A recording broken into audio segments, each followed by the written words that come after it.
नमस्कार दोस्तों, देवकुल एकेडमी पे मैं देव आपका हार्दिक स्वागत करता हूं। आशा करता हूं आप सभी स्वस्थ मस्त और ज़बरदस्त होंगे और बेहतर तरीके से अपनी पढ़ाई कर रहे होंगे। रोज़ाना की तरह करंट अफेयर का रिवीजन, आज फिर से रिवीजन क्लास है ये। तो करंट अफेयर की डिटेल्ड क्लास देखने के लिए आप कुमार गौरव सर को देख सकते हैं और कम समय में बेहतर तरीके से रिवीजन के लिए आप मेरे माध्यम से कर सकते हैं। तो बिना किसी देरी के शुरुआत करते हैं आज की वीडियो। उससे रोजाना की तरह उससे पहले एक छोटी सी बात कि अगर आप चैनल पर नए हैं तो चैनल को सब्सक्राइब जरूर करें, चैनल को सब्सक्राइब करें और बेल आइकन को भी दबाएं ताकि आगे आने वाली वीडियो का नोटिफिकेशन मिल सके आपको सबसे पहले। शुरुआत करते हैं आज की क्लास की। आज का पहला प्रश्न 5 जून की क्लास का रिवीजन है। आज का पहला प्रश्न है कि जलवायु परिवर्तन प्रदर्शन सूचकांक 2025 में भारत को कौन सा स्थान मिला है? तो भारत को इसमें 10वां स्थान मिला है। कौन सा मिला है? 10वां। अब बात करें कि भ्रष्टाचार में भारत की रैंक क्या है। जो भ्रष्टाचार सूचकांक है उसमें भारत को 96वां स्थान मिला है। प्रेस फ्रीडम इंडेक्स में भारत को 151वां स्थान मिला है। वहीं बात करें ह्यूमन डेवलपमेंट इंडेक्स, इसमें भारत को 130वां स्थान मिला है। क्लियर? आगे कि खुशहाली सूचकांक में रैंक क्या है? तो वो हमारी 118वीं रैंक है। यहां तक क्लियर? आगे आपसे पूछेगा कि आईसीसी के सबसे युवा अध्यक्ष कौन हैं? तो हमारे जैसा आईसीसी के सबसे युवा अध्यक्ष हैं। कोई दिक्कत? तो ये जितने इंडेक्स की या रैंक लिखाई गई है वो आपको याद जरूर रखने हैं, बहुत महत्वपूर्ण है, प्रश्न बनते हैं। अगले पे चलें। भारत के जीआरएसई ने पहले स्वदेशी ध्रुवीय अनुसंधान पोत विकसित करने के लिए किसके साथ समझौता किया है? तो ये किया है नॉर्वे के साथ। किसके साथ किया है? नॉर्वे के साथ समझौता किया है। आगे आपसे पूछे हॉर्नबिल महोत्सव, तो आप बोलेंगे कि नागालैंड में मनाया जाता है। अगला मेरा सवाल आपसे होगा हरिमौ शक्ति अभ्यास का आयोजन किसके बीच किया जाता है? तो ये इंडिया और मलेशिया के बीच आयोजन किया जाता है। क्लियर? अगला प्रश्न कि सूर्य किरण अभ्यास, तो ये इंडिया और नेपाल के बीच आयोजित होता है सूर्य किरण अभ्यास। फिर टाइगर ट्रंप अभ्यास, तो टाइगर ट्रंप अभ्यास आपका इंडिया और यूएसए के बीच में होता है। और तर्कस अभ्यास की अगर हम बात करें तो वो भी आपका इंडिया और यूएसए के बीच में आयोजित किया जाता है। क्लियर? अगले पे चले। विश्व पर्यावरण दिवस कब मनाया जाता है? तो ये आपका 5 जून को मनाया जाता है। बात करें यूएनईपी की स्थापना की, तो इसकी स्थापना 5 जून 1972 को हुई है और इसका हेड क्वार्टर जो है आपका वो है नैरोबी, केन्या में। अब विश्व पर्यावरण दिवस 2025 का होस्ट देश कौन है? तो इसका होस्ट है आपका कोरिया गणराज्य। और 2025 के पर्यावरण दिवस की थीम आपसे पूछे तो प्लास्टिक प्रदूषण को हराना। थीम क्या है? प्लास्टिक प्रदूषण को हराना। 2025 का जो पर्यावरण दिवस है उसकी थीम है प्लास्टिक प्रदूषण को हराना। अगले पे बात करें कि भारत की पहली उबर शिकारा सेवा, ये आपकी डल झील जम्मू कश्मीर में शुरू हुई है। भारत की पहली उबर शिकारा सेवा। अगले पे चलें। दक्षिण कोरिया के राष्ट्रपति पद की शपथ किसने ली है? तो ये आपकी ली जे म्यांग ने दक्षिण कोरिया के राष्ट्रपति पद की शपथ ली है। यूरोपीय अंतरिक्ष एजेंसी के प्रोवा थर्ड उपग्रह को कौन लॉन्च करेगा? तो इसको इसरो लॉन्च करेगा। और किस रॉकेट से लॉन्च करेगा? तो PSLV C-59 रॉकेट से प्रोवा थर्ड उपग्रह को लॉन्च किया गया। क्लियर? आगे Oxford word of the year 2024, तो ये आपका है brain rot. Brain rot Oxford word of the year 2024 का है, 2025 का अभी तक आया नहीं है, तो वो आएगा तब, उससे पहले तक तो ये आपका इंपोर्टेंट ही। आगे बात करें कि नए आपराधिक कानून को पूरी तरह लागू करने वाला पहला शहर कौन सा है, तो ये आपका चंडीगढ़ है। नए आपराधिक कानून को पूरी तरह लागू करने वाला पहला शहर कौन सा है, तो ये आपका पहला शहर है चंडीगढ़। क्लियर? अगले पे चलें कि अंतरराष्ट्रीय प्रशासनिक विज्ञान संस्थान का मुख्यालय कहाँ है, तो ये आपका है ब्रुसेल्स में। कहाँ है? ब्रुसेल्स में। आगे बात करें कि नाटो का मुख्यालय कहाँ है, तो ये भी आपका ब्रुसेल्स में है। फिर आपसे पूछे FAO का मुख्यालय कहाँ है, ये आपका रोम में है। अगला UNO का मुख्यालय, तो UNO का मुख्यालय आपका न्यूयॉर्क में है, और ओपेक का मुख्यालय बच्चा वियना में है। UNO का मुख्यालय न्यूयॉर्क और ओपेक का मुख्यालय कहाँ है? वियना में। फिर मैं आपसे पूछूं कि विश्व ध्यान दिवस कब मनाया जाता है, तो ये 21 दिसंबर को मनाया जाता है। क्लियर?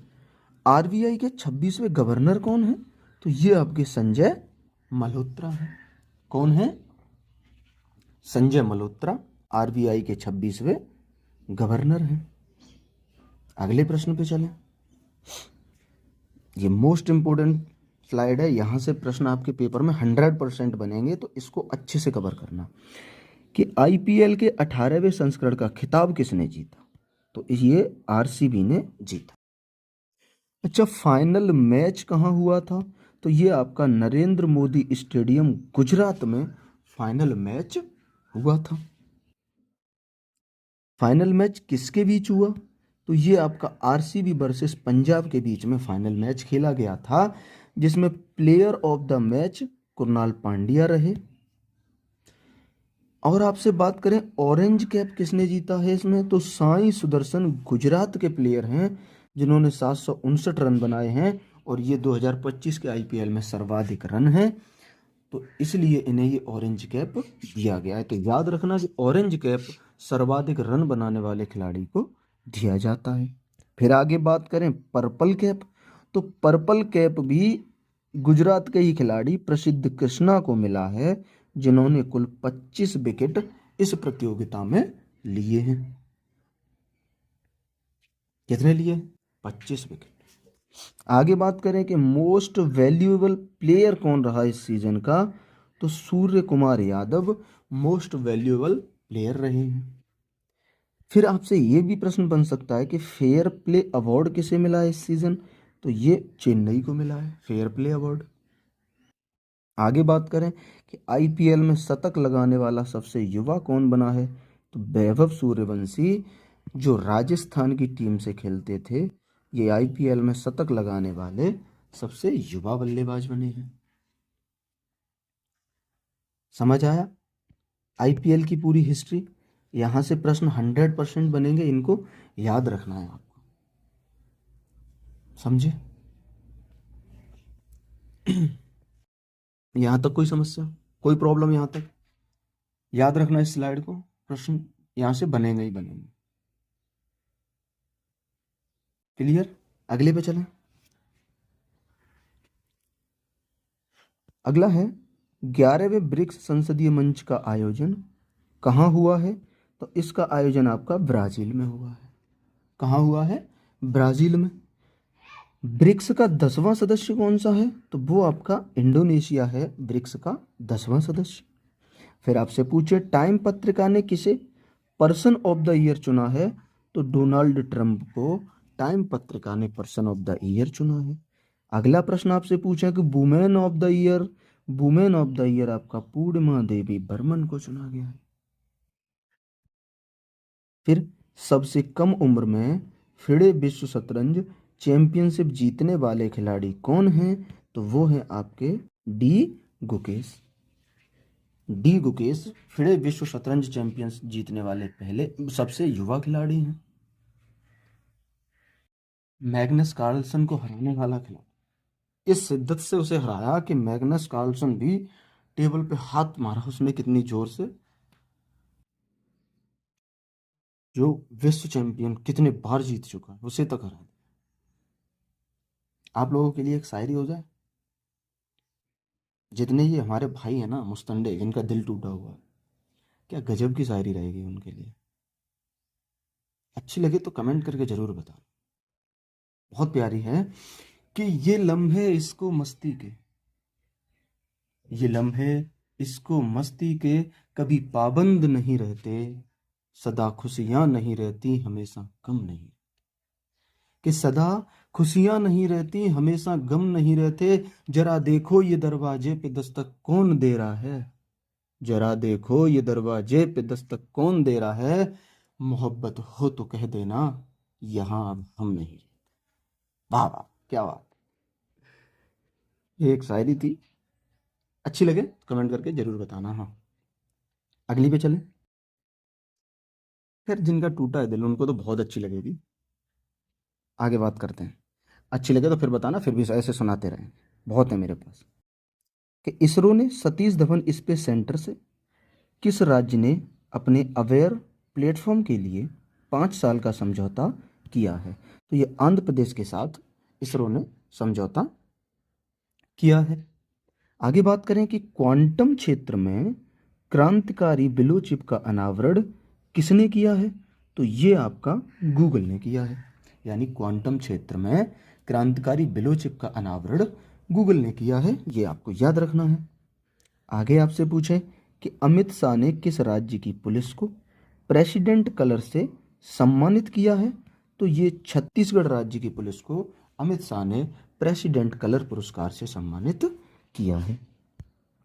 अगला आपसे पूछे भारत का पहला उड़ान यात्री कैफे किस हवाई अड्डे पर प्रारंभ करने की घोषणा की है? तो कलकत्ता में हवाई अड्डा है, उस पर यह प्रारंभ करने की घोषणा की। क्लियर। अगले पे चले। रक्षा संपदा का नया महानिदेशक किसे नियुक्त किया गया है? ये आपका शैलेंद्र नाथ गुप्ता को रक्षा संपदा का नया महानिदेशक नियुक्त किया गया है। आगे आपसे बात करें कि hypersonic anti missile system dark eagle का परीक्षण किसने किया है? तो ये आपका यूएसए ने किया है। Hypersonic anti missile system dark eagle का परीक्षण यूएसए ने किया। फिर मैं अगला प्रश्न आपसे पूछूं कि देश का पहला मधुमेह बायो बैंक कहाँ लॉन्च हुआ है? तो आप बोलेंगे कि भैया चेन्नई में लॉन्च हुआ है। अच्छा ठीक है, आगे बताओ कि दिवंगत जाकिर हुसैन का संबंध किस वाद्य यंत्र से था?